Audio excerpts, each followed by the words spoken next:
George M. Dogie Jones was born in Las Vegas, New Mexico, and grew up on the family ranch which he and his wife, Joyce Ann, whom he married in 1985, continue to operate.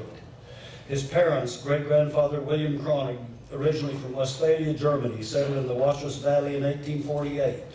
Dogie's grandmother, Fanny, was born at Barclay's Fort in 1868.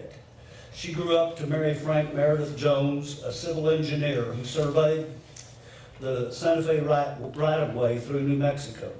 Their son and Dogie's father, Garnet Meredith Butch Jones, was a vet, an Army captain during World War I. He managed the Fort Lightning Ranch, and he married Dorson Pickard, who had immigrated from Petersburg in Transvaal, South Africa.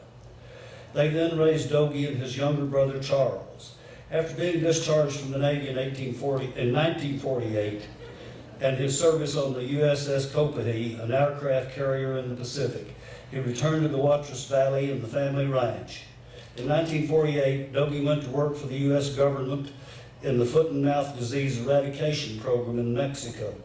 When he returned from there, he leased the ranch from his by then widowed grandmother, Marie Snyman Kronig.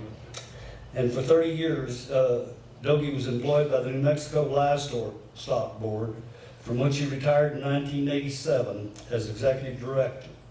Dogie has 5 children, 8 grandchildren, and 1 great-grandchild due in February. The eldest daughter, Georgia, is married to Miles Culbertson of the Park Spring Ranch, and they live in Las Cruces. William, the eldest son, is married to Jane Ellen Culbertson, and they live near Belen, New Mexico. Daughter Jackie is married to Bill Flowers, and they live in Albuquerque.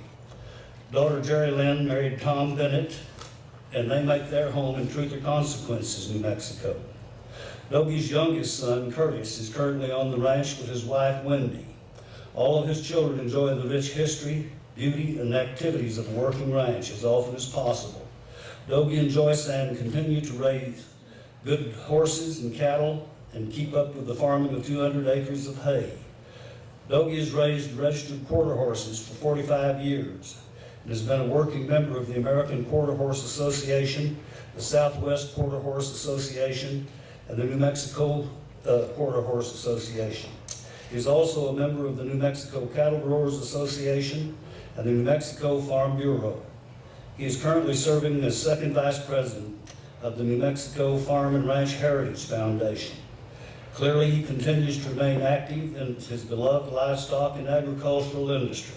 Ladies and gentlemen, I present to you Dogie Jones.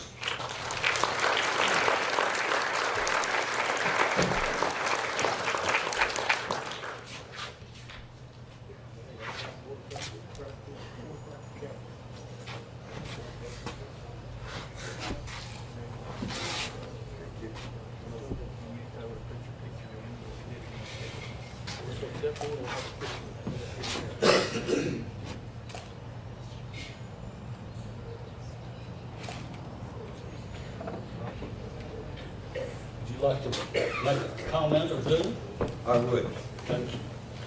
Wow, what an honor this is. An old wore-out cowboy from Watrous, New Mexico, and I bet there's not very many people in this, under this tent that know where Watrous is. I want to thank everyone that's involved for me receiving this award, especially Buster Welch. Buster Welch and I go back a long, long way. We grew up, well, we didn't grow up together, but we were, when I got out of the service and got back from old Mexico is when I first met Buster. And Buster taught me a lot. You know, we're supposed to look up at our elders. Well, I had to look down to my youngers. Because Buster was a horseman deluxe. And I learned a lot from him. I owe him a lot for my horse business that I'm in right now today. I got to tell one little quick story about Buster.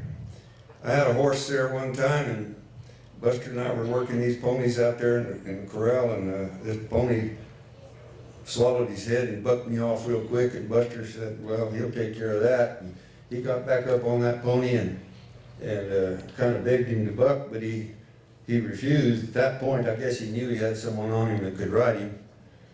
But Buster reached over to rope another horse in the corral there, and he roped him a little bit deep, and he stepped down, and what did he do? He jerked the saddle horn out of my saddle. So Buster took that saddle horn home with him, and his son Ken, who's here tonight with Buster, was just a baby, and he handed him that saddle horn so he was teething at the time. He said, "Gnaw on that for a while."